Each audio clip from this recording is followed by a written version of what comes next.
Dating in your 50s in South Florida hits different. And I want to explain why I'm talking about it, because this isn't entertainment for me.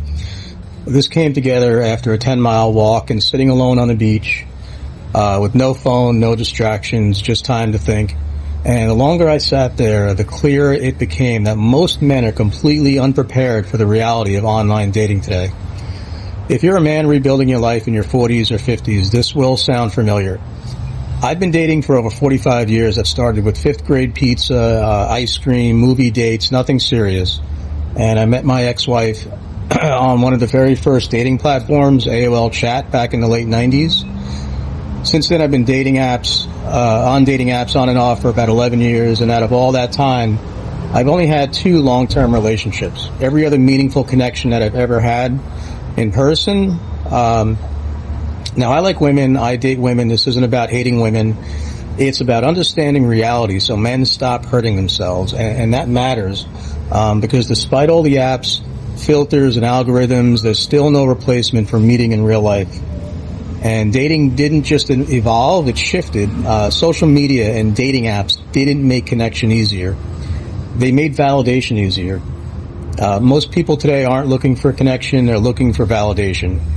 Likes and matches and compliments, options, and nowhere is that more obvious than dating apps.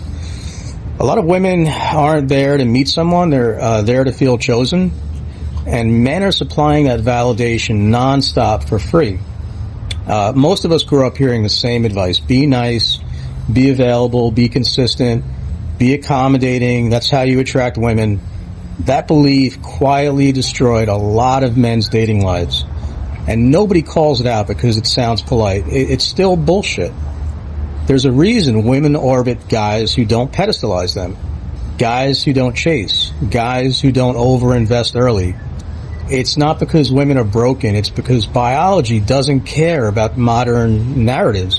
Female hypergamy is real. It's always been real. Men are wired to build, to create, to protect, to conquer. Women are wired to select the strongest, most capable man available to protect her and her future. And that doesn't make women bad. It makes them women. The mistake men make is trying to argue with biology instead of understanding it.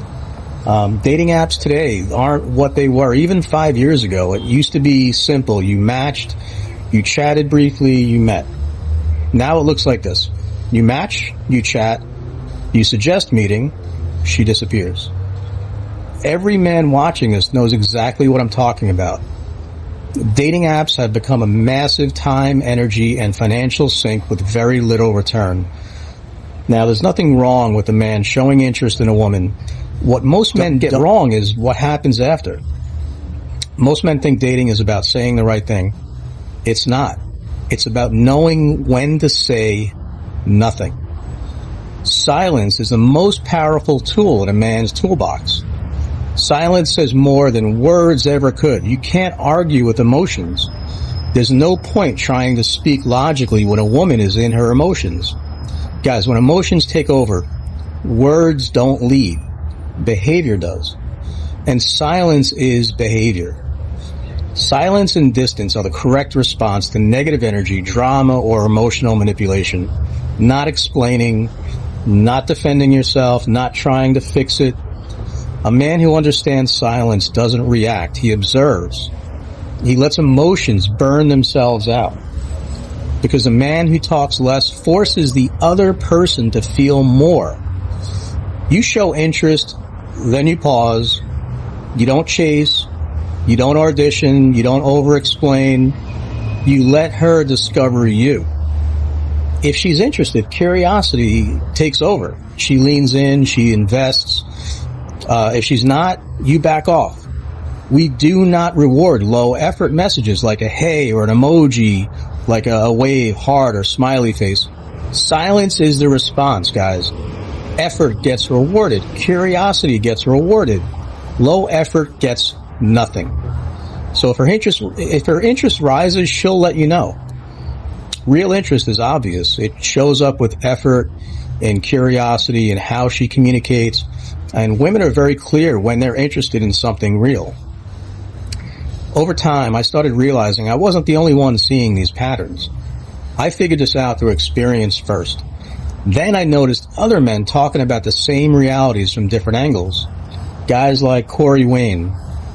Corey focuses on attraction, polarity, and letting women come to you instead of chasing them. His approach is balanced, calm, and grounded. And then there's Casey Zander. Casey is much younger than me, but he's one of the most awake voices on YouTube when it comes to modern dating and hypergamy. He doesn't sugarcoat anything. He gives zero fucks when it comes to who he offends. Different styles, different generations, same conclusions. What matters isn't which channel you watch. What matters is that you stop listening to Hollywood, stop listening to outdated dating advice, and stop taking dating advice from people who don't experience dating as men. Women don't think like men, guys. They're not supposed to. And you don't fault them for it. You understand it and you adjust. Being masculine is not toxic. Being attracted to women is not toxic. Men were lied to. The answer is not trying harder with women. The answer is building yourself, your body, your mind, your career, and your peace. And learning to be comfortable alone. When you do that, women notice. A woman should complement your life. She should never become your life. That's where men lose leverage. That's where attraction dies. Now, I know this video might piss off some women in my life.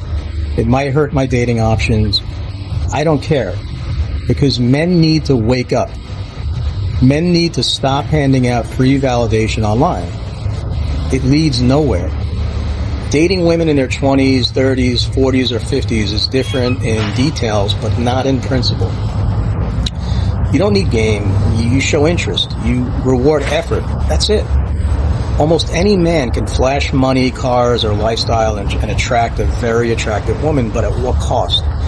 Your self-respect, your bank account, your leverage. When you lead with money, you attract gold diggers and sugar babies. That's a fact. Lead with presence. Lead with calm confidence. Lead with masculine energy. And everything else falls into place naturally. If you're chasing a woman who isn't matching your interest, stop. She's chasing someone else. That's her hypergamy at work. Put your energy into women who show high interest in you as a whole man, not just your status or resources. Let her discover you slowly. Talk less, observe more, and she will tell you exactly who she is through her behavior. Women categorize men quickly: lover, provider. If she files you as a provider from the start, move on. That path only ends one way. A relationship doesn't begin until after sex, and after that, you date slowly. If she matches or exceeds your effort, you continue to hang out, hook up, and have fun. You don't force a relationship. You don't build it. It builds itself.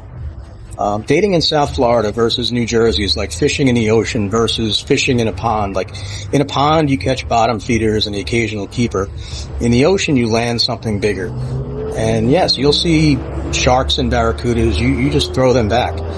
Ask yourself where you'd rather fish. If you want your perspective challenged, explore voices that don't sugarcoat reality. Some of this will make you uncomfortable, and that discomfort is usually the truth knocking. So if you like this video and want to see more, like, comment, share, and subscribe. Knowing this content is helping men navigate modern dating is what keeps me making more, and I'll see you in the next video.